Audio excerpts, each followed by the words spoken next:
Alô, pessoal, tudo bem? Aqui é o Falcão, estamos com mais um vídeo para vocês e hoje nós iremos revisitar um pouco mais o universo de CDZ.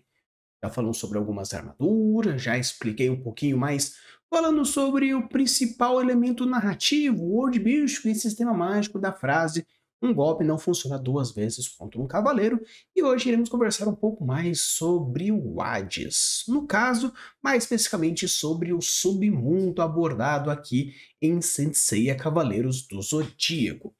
E é interessante porque trabalhar um pouco sobre esse universo e falar um pouquinho sobre o inferno propriamente dito vai te ajudar um pouco sobre como relacionaram e criar o seu submundo. Existe um vídeo meu já um tanto antigo falando sobre a construção de um inferno, mas de uma forma geral eu queria trabalhar um pouco essas correlações e falar um pouquinho mais sobre alguns elementos específicos. Como vocês podem ver aqui, dentro dessa imagem, a gente tem uma separação mais ou menos de como funciona o inferno. E é interessante porque, se você imaginar que ele é relativamente pequeno, considerando toda a existência, considerando aí que as pessoas, ao morrer, elas vão para o inferno e sofrem pela eternidade, e ele é relativamente pequeno, considerando a eternidade de toda a existência dos seres humanos e também considerando os seres humanos que vão morrendo de acordo com o tempo. Então você percebe que ele é relativamente pequeno, vamos chamar dessa forma, mas o mais importante aqui não é necessariamente as proporções, mas sim entender algumas correlações. Quando a gente fala sobre o inferno, sobre o submundo ou qualquer outra parte mais meio que o local onde as pessoas vão depois que morrem são as pessoas ruins, a gente considera obviamente alguns fatores, como por exemplo a mitologia, ou no caso, não mitologia em si, mas a mitologia do seu universo. Seria quais são os elementos que o inferno ele vai ser pautado. No caso aqui, a gente está se pautando mais ou menos um pouco sobre o inferno que existe dentro da proposta de Dante Alighieri, dentro da Divina Comédia, e também um pouco também de mitologia grega propriamente dita. Vocês conseguem ver o rio Estige, conseguem ver a questão da Judéia e outras regiões pautadas realmente no inferno grego, porém vocês percebem que existem diversos pequenos estágios, como se a gente estivesse falando sobre os círculos que existe dentro desse elemento do submundo. Então você percebe que existe diversos pontos que se caracterizam dentro dessa proposta. E é legal porque a gente considera que dentro do universo de Cavaleiros do Zodíaco, nós temos o inferno, que ele é composto de 8 prisões, 3 vales, 10 fossos, né, como vocês podem ver nesses buraquinhos, 4 esferas e 4 rios principais. Obviamente a gente vai falar um pouquinho rapidinho sobre cada um deles para a gente entender um pouco mais sobre esses elementos. E é legal porque existe uma certa correlação diferente entre o que é o Mekai, né, que é como se fosse o mundo dos mortos, e a gente vê que existe esse termo Mekai em diversos outros elementos. Nós temos o Mekai, o Isekai, que é, né, o da imaginação, a gente tem o Nigenkai, a gente tem o Makai. Então, assim, existe alguns meio que, se a gente considerar esse Kai como universo, nós temos alguns prefixos diferentes.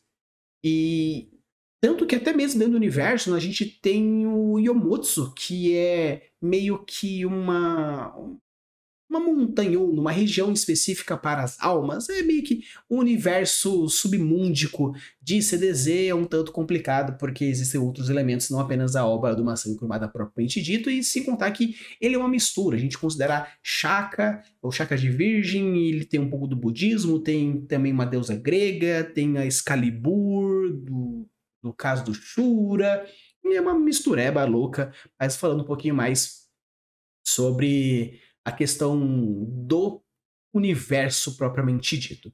Então vamos começar primeiro com a parte do mundo dos mortos propriamente dito. Vamos começar aí com a nossa primeira imagem que eu quero trazer para vocês, que é aqui.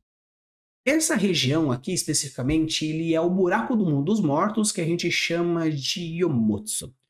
O Yomotsu, ele é meio que a entrada, podemos chamar dessa forma, e esse lugar é onde as almas vão depois, né, morre e vão levando até lá. Tanto que é legal porque o Yomotsu é uma região onde os cavaleiros de câncer conseguem levar as almas até lá.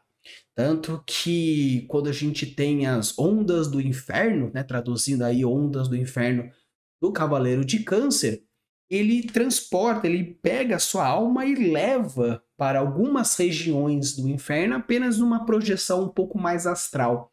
Porém, como apenas é levado via projeção astral, caso você morra naquela localidade, você já é meio que deixada lá mesmo. Então a gente tem aqui a entrada literal do mundo dos mortos com aqui o Yomotsu. E é interessante porque tem toda a simbologia de chegar na montanha, chegar no pico da montanha e cair nesse buraco. Tanto que a gente pode até fazer a relação direta com a questão do salto, né, para o abismo, literalmente, porque você vai entrar realmente no inferno, então você vai adentrar ao abismo. Então você percebe que existe sim, primeiro, essa correlação. E a ideia que existe aqui dentro desse Yomotsu, onde tem o pulo direto para lá, você já pode começar a criar o simbolismo do seu inferno, começando realmente pela entrada. Claro que você pode considerar que existem diversos fatores, como por exemplo, o acordar já dentro dessa localidade, ou você se encontra em algum ponto dessa região que vai se encaminhando até lá, e você pode criar diversos pontos diferentes que relacionam diretamente essa entrada com o elemento fantástico do seu universo. Como, por exemplo, como eu já disse, no Máscara da Morte e todos os Cavaleiros de Câncer, eles podem transportar você até essa região. Por que não outras regiões do inferno? Será que é porque quem comanda o inferno é o Hades, então Atena não tem jurisdição dali para dentro? Por isso que aqui nessa região do Yomotsu é o máximo onde ele leva, e se por acaso a alma cai nesse Yomotsu, então você realmente acontece uma morte verdadeira, porque ele apenas carrega sua alma para lá, tendo uma morte momentânea ou uma morte parcial. Então é interessante porque você já começa a brincar aqui, considerando principalmente esse elemento primário, essa porta de entrada que existe aqui dentro no Yomotsu. Então é interessante porque quando a gente fala sobre uma entrada, ela significa aí diversos pontos. E é legal porque, apesar de ser uma entrada, ela é uma entrada meio que abstrata. Meio que seria a transição final entre a vida e a morte. Não é realmente uma entrada física mesmo, onde é um portão, porém já é uma entrada abstrata quanto a um conceito. E aqui a gente entra realmente no portal, onde existe uma estrutura física que dali para frente se torna realmente a Porta dos Mortos, onde aqui aparece aqui nos símbolos gregos, numa linguagem, né, onde o próprio Hades tem essa correlação direta pelo fato de ser um deus grego, mas coloca, né, aqueles que aqui entrarem devem perder todas as esperanças. Porque se te for imaginar que a esperança é uma força que te mantém vivo, porque se você tem esperança de algo, você vai trabalhar para que algo aconteça. Então, a sua vivacidade, a sua vida realmente depende disso. Então, eles falam que ter essa porta de entrada e ter essa frase trazendo essa ideia principal é algo bem interessante, pelo elemento direto de existir essa correlação direta. Então, você pode, por exemplo, ao colocar uma porta real para o mundo do mal, né, no caso também, se a gente for considerar no caso de Hakusho, por exemplo, a diferença entre o mundo real e o mundo infernal, existe realmente uma barreira aí que faz com que possa ser transpassado X criaturas ou X níveis. Tanto que a gente tem todo o Toguro por detrás, toda, né, a motivação do Toguro, o primeiro vilão, e do Sensui, do segundo vilão, fazer com que esse portal seja quebrado, meio que essa porta seja quebrada, realmente essa porta física. Tanto que depois, quando chega na saga do Makai, você percebe que existe sim essa meio de diluição dessa porta, porque existe essa conexão um pouco mais fragilizada pelo fato do Rei do Inferno funcionar dessa forma. Então você pode construir aqui e colocar diversas coisas, ou realmente símbolos, ou escritas, ou realmente trazer esse simbolismo onde Aqueles que entram devem perder todas as esperanças e realmente eles perdem a esperança porque dali para frente não existe mais volta. Claro que existem outras formas de você ir para o mundo dos mortos sem ser realmente pela morte. Saori, como Athena, decide ir pela morte porque a alma já é encaminhada direto e com isso ela já consegue enfrentar o Hades mais diretamente. Shaka faz a mesma coisa, porém existe um portal mais meio que conectivo entre o Castelo do Hades e o próprio submundo, tanto que os espectros fazem essa transição de uma forma mais direta. E agora a gente entra em algumas correlações que eu acho interessante, como por exemplo, vocês podem ver aqui, até estou mostrando aqui para vocês, que é o rio Estige.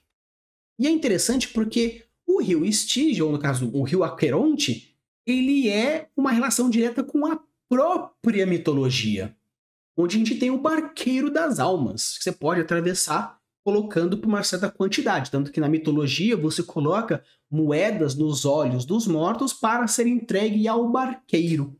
E é legal porque aqui também existe essa relação direta do barqueiro. E é legal porque da mesma forma que no universo católico nós temos as 3 etapas, a gente tem o purgatório, que é aquela transição, né, que a gente não sabe o que faz, o que não faz, o inferno, que são para os malvados, e o céu, que são para os bonzinhos, aqui já começa algumas punições. Tanto que na mitologia, aqueles que não tiveram uma morte digna não têm o dinheiro para pagar o barqueiro, então eles ficam para a eternidade nas lamúrias. Eu não tenho dinheiro para passar, o que eu fiz da minha vida e agora? Vão ficar meio que nem vivos, nem mortos, né, dentro da parte da concepção dessa realidade, onde eles não vão conseguir ter nada, vão ficar apenas nas lamúrias, e aqueles que tentam atravessar nadando as grandes correntezas não deixam com que funcione, não consiga ir. Tanto que na mitologia a gente tem o rio Let, né, que tem uma conformação meio que parecida, até que existe uma relação direta com o trecho do livro da Divina Comédia que mostra essa transição, né, ao ir para o inferno, Campos Elíseos e tudo mais. Aí você percebe que já existe sim uma relação direta que existe com a mitologia e com a animação. Então você pode colocar dentro do seu universo, principalmente dentro da região infernal, não algo que tem que ser literalmente fogo e brasas e chamas. Você pode criar correlações diferentes que vão gerar princípios diferentes. Tanto que você pode criar o seu inferno utilizando como princípio os pecados, onde cada tipo de pecado vai gerar um tipo de punição. Você pode considerar, por exemplo, que o inferno consiste em um sofrimento a partir do princípio de alguma divindade. Podemos dizer que existe o grande senhor do submundo que toma conta de todo o inferno, porém, cada divindade tem o seu princípio ou a sua proposta de punição, e a partir disso, dependendo de qual for a proposta, tal Deus é responsável pelo encaminhamento para aquele local e você sofre de acordo com a punição que aquele Deus consiste. Então, vou considerar que aqueles que foram maldosos com a natureza, indiferentemente de qual for, se for realmente esse o grande pecado dele, quem vai tomar conta da sua punição é o princípio moral do Deus da natureza, ou da deusa da natureza, que é fazer X ou Y, e pode estar conectado a um ponto específico desse seu inferno. Então é interessante porque você pode criar diversas conexões diferentes, e essas conexões diferentes vão gerar propostas diferentes. Então seguindo aqui, a gente tem aqui a nossa primeira prisão. E é interessante a gente falar sobre as prisões, porque no topo está escrito Casa do Julgamento, né? Está escrito, eu não sei ler em grego, mas peguei aqui a tradução, que é um dos responsáveis, são os juízes responsáveis, e no caso aqui nós temos o que vai julgar a alma, que quem deveria estar julgando a alma nesse primeiro momento seria o Minos de Grifon, mas no caso quem está tomando conta é o Lune de Bauron, pelo fato de ele ter saído por alguns motivos específicos, né? Mas aqui é interessante porque aqui dentro do universo de ZDZ, quando você morre, obrigatoriamente você vai para o inferno. Tanto que o céu, o Campos Elíseos, ele é uma subparte do inferno. Então não tem uma região separada como o inferno é aqui e o céu é ali. Existe essa separação física apenas moral, não física real. Então, se você é uma pessoa boa, você vai ser julgada aí e a partir daí você vai ser encaminhado para o Elísios ou encaminhado para alguma das prisões respectivas. Então você não precisa se preocupar, já que no caso você vai ser julgado por uma entidade que deveria, entre aspas, ser uma pessoa justa. Se a gente for pegar, por exemplo, na mitologia egípcia, no momento da morte é feito meio que o balançar da sua alma, junto, né, o peso da tua alma com o peso de uma pena, e se a sua alma for mais pesada que uma pena, você vai ser encaminhada para o submundo. Né? No caso, dentro da mitologia budista, dentro de alguns dos princípios do budismo, dependendo de como foi a sua vida, você vai ser encaminhada para um dos mundos respectivos. O mundo da Shura, o mundo da forma, das pestes, das sensações e assim por diante. Então você percebe que aqui em CDZ o julgamento é feito dentro do inferno. Então você pode considerar que ao ser morto ou ao morrer, a alma ela é julgada por alguma coisa. No caso aqui, é julgado realmente por uma entidade. E você pode considerar que seja um deus específico ou um julgamento da alma. Por exemplo, dentro da religião espírita, que o julgamento para onde você vai é o seu próprio julgamento, porque você entende, a sua alma está 100% aberta, livre, e ela entende qual foi os seus maiores problemas, quais foram os seus maiores pecados, quais foram os seus maiores ressentimentos, e esse julgamento da alma te leva para uma região específica. Então você pode até mesmo considerar esses fatores. Então aqui existe essa primeira prisão, e juntamente nós temos o primeiro trecho do inferno propriamente dito, que é aqui, que a gente chama de Vale das Ventanias Negras, o inferno do vento que penaliza condenados de luxúria a ficarem pendendo sobre os ventos de um furacão para sempre. Aqui estão aqueles que cometeram o pecado da luxúria. Então aqui, considerando o mundo de CDZ, você percebe que existe sim aqui um ponto específico sobre aqui você vai sofrer com ventos poderosíssimos e muita dor, referente à luxúria. Não existe uma relação da punição direta entre a luxúria e os ventos. Então você pode simplesmente colocar uma punição aqui porque sim. Ou você pode colocar uma punição focada em cima do pecado que você decidiu colocar. Se por acaso as prisões vão ser referentes aos pecados capitais, e no caso a luxúria, que é o prazer sexual, você pode então colocar outras dores, outras punições referente a isso, mas no caso aqui a gente tem como na primeira prisão esse fator dos ventos superpoderosos que cobrem e tudo mais. Até que a gente chega agora no próximo ponto, que é a segunda prisão. E é interessante porque aqui, como vocês podem ver, ela é uma prisão que é focada parecendo uma mitologia egípcia. E é interessante porque quando a gente fala sobre planos, né, no caso, planos inferiores, no caso aqui, você pode considerar que se o plano inferior ele é focado exclusivamente em uma cultura, você pode colocar os aspectos dessa cultura em cima desse fator.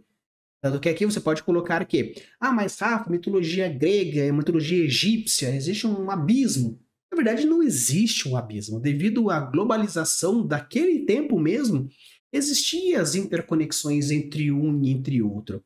Tanto que a influência egípcia em diversas regiões de Roma e de outros fatores da Grécia como um todo, existia político, econômico, cultural, então não acho que seria estranho. Da mesma forma que se você quiser colocar um mundo politeísta, como eu já falei, dentro do próprio inferno existe pequenas regiões onde está caracterizado por algum deus. Então se algum deus tem algum aspecto, vamos dizer, um aspecto egípcio mesmo, que a sua mitologia seja grega, não tem um problema direto você dizer que exista isso. Tanto que a segunda prisão é os condenados relacionados à gula. E o legal da gula é que a gula ela pode ser diversos fatores interpretativos, porque a gula pode ser uma gula real, onde é relacionado à comida, mas também ao egoísmo, né? Pelo fato de realmente existir essa ideia de que você quer tudo para você e tudo para você é um grande problema. E o interessante é que aqui nós temos, nos arredores da segunda prisão, a gente tem esse mundo de fadas, essas partes de flores. onde em CDZ encontra a Eurídice.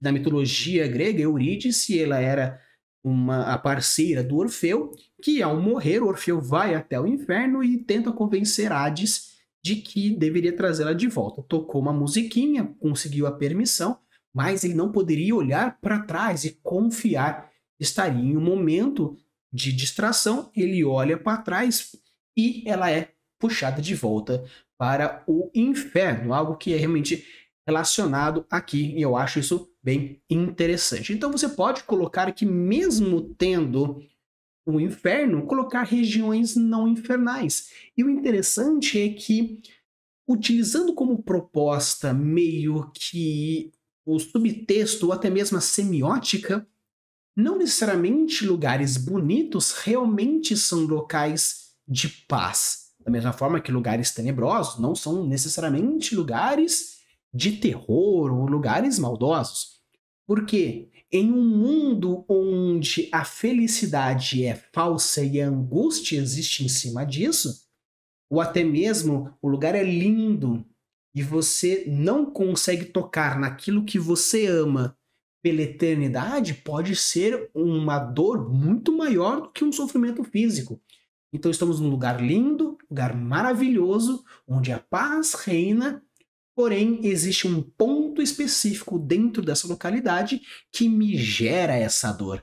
Então você pode colocar que a dor não necessariamente significa dor física, mas uma dor espiritual, uma dor emocional, porque estamos falando do inferno.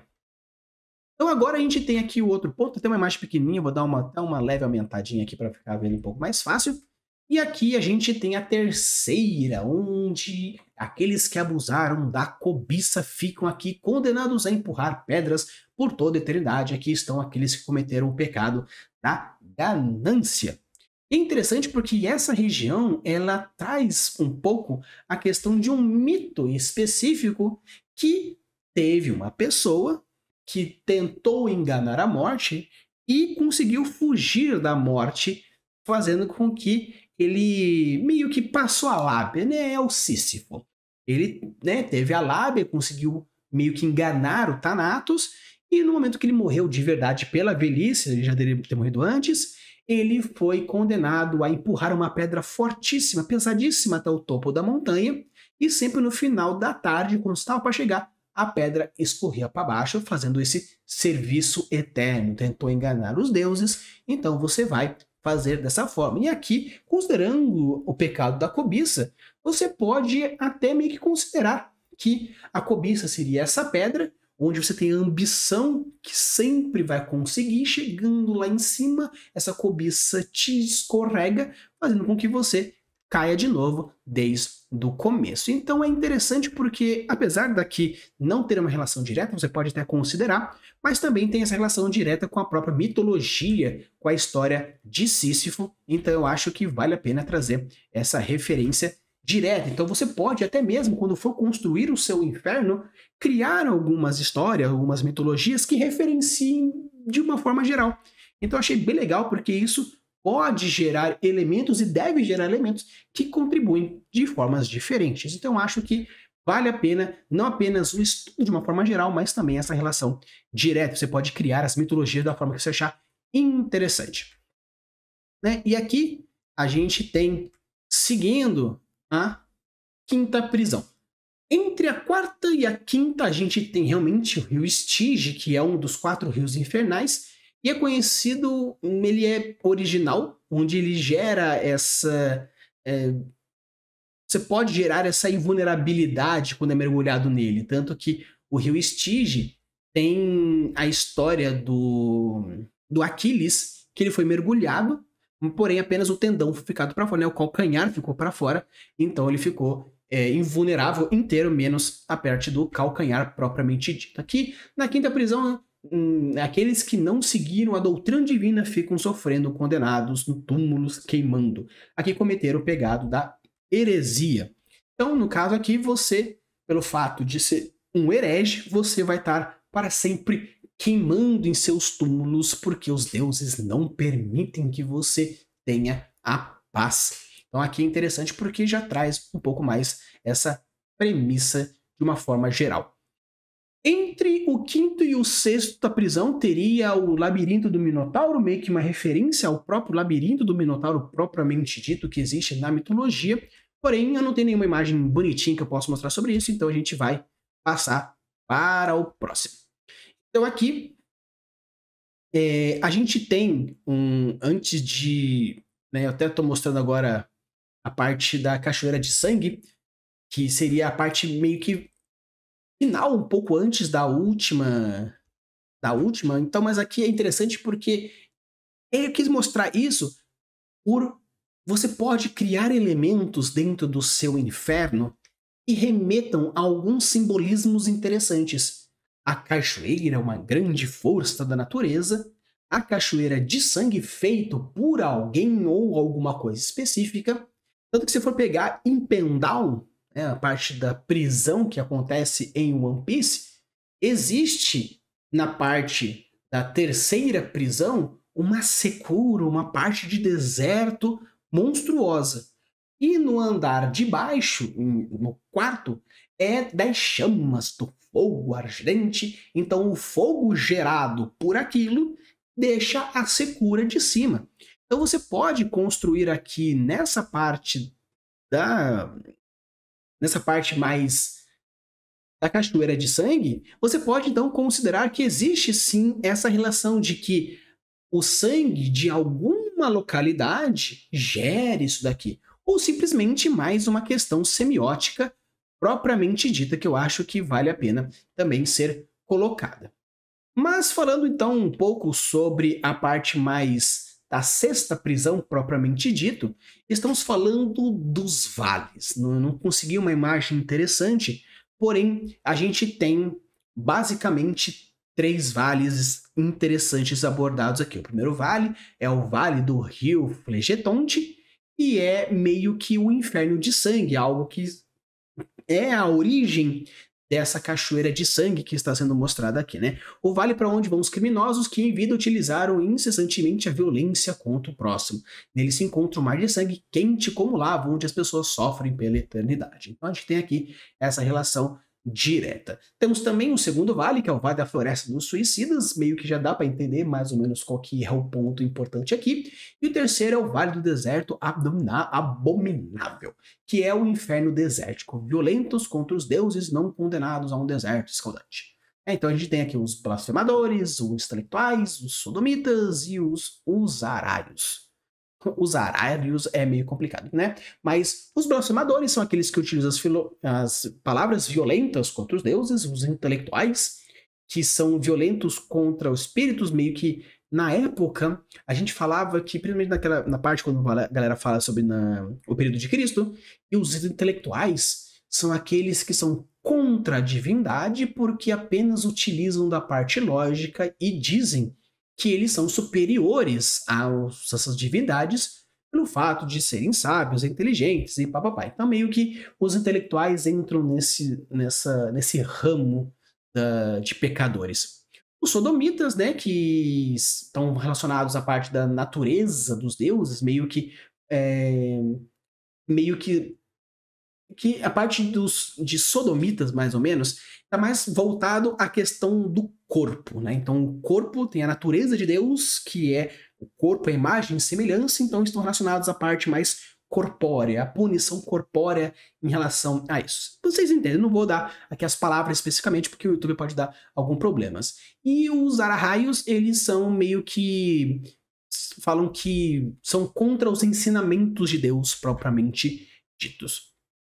E a gente tem a sétima prisão, que é a sétima prisão, pegando aqui a imagem, até vou pegar uma imagem mais pontual, que é aqui do primeiro inferno, imagem aqui mais geral, a gente tem aqui, vou mostrar aqui, acho que eu consigo dar uma menorzinha aqui, isso. Então nessa parte mais dos fossos, aqui que a gente tem nesses buraquinhos aqui à esquerda da imagem, a gente tem aqui cada um meio que um fosso diferente. O fosso número 1, que é responsável pelas pessoas que brigam por causa de mulheres. O fosso número 2, que são os adúlteros. Nós temos os 3, que são os traficantes de artefatos sagrados, que são os simoniacos. No quarto, nós temos os adivinhos, né, que são aqueles que mentem dizendo que são profetas. O quinto, que são os corruptos. O sexto, que são os hipócritas. O sétimo, que são os ladrões. E os oitavos, que são os mal conselheiros. E o nono, a gente também fala sobre os semeadores da discórdia, os criadores de cismas, os instigadores, as desilusões. E o décimo são meio que os pecadores que fazem algum tipo de falsificação ideológica. No caso, para eles, os alquimistas, que são falsificadores, os simuladores, os falsos, os mentirosos, são aqueles que meio que carretam a mentira propriamente dita. Até que a gente chega aqui na parte da cachoeira de sangue, que é meio que uma parte direta da sexta prisão, que leva de um ponto até o outro. Até que a gente chega aqui no final, que mostra a última prisão, que é o Ócitos. Né? Aqui fica no gelo eterno aqueles que cometeram o pecado da traição.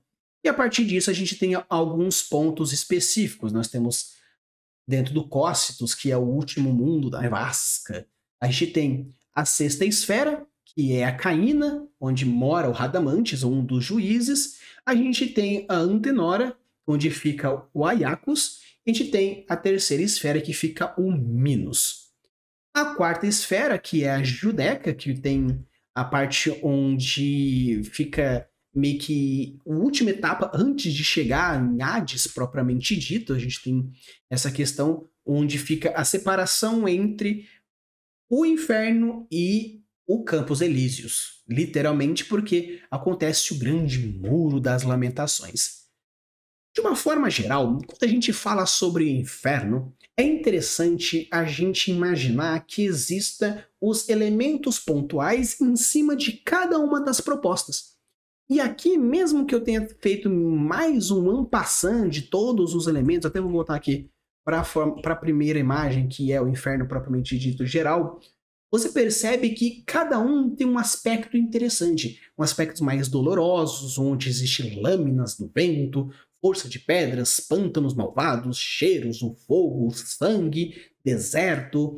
E a gente tem a parte mais fria, que são os níveis mais relacionados à parte mais das traições. A gente tem os fossos, onde você fica mergulhado dentro dessa sua ambição e dentro de todas as suas maquinações pessoais, de toda a sua existência, toda a parte de tortura mental dentro do teatro da mente, dentro da parte do juizado da mente.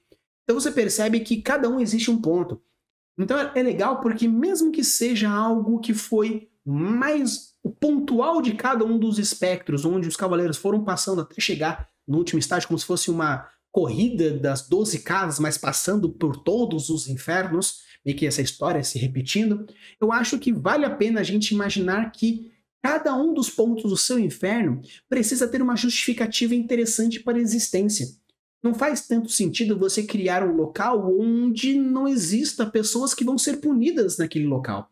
Você está considerando um inferno, ele seria, na verdade, um submundo onde existem criaturas monstruosas que vivem lá? Ou é uma região funcional para os pecadores, ou para aqueles que fazem um certo ponto? Então, o interessante daqui é você imaginar o seu inferno, o seu submundo, ele é apenas mais um plano, é mais uma localidade onde existe toda uma cultura, porém em ambientes mais malvados, por ter uma inclinação moral mais malvada, ou é um plano específico para julgar aqueles que fizeram algo errado? Porque existem duas regiões extremamente abissais nesses conceitos.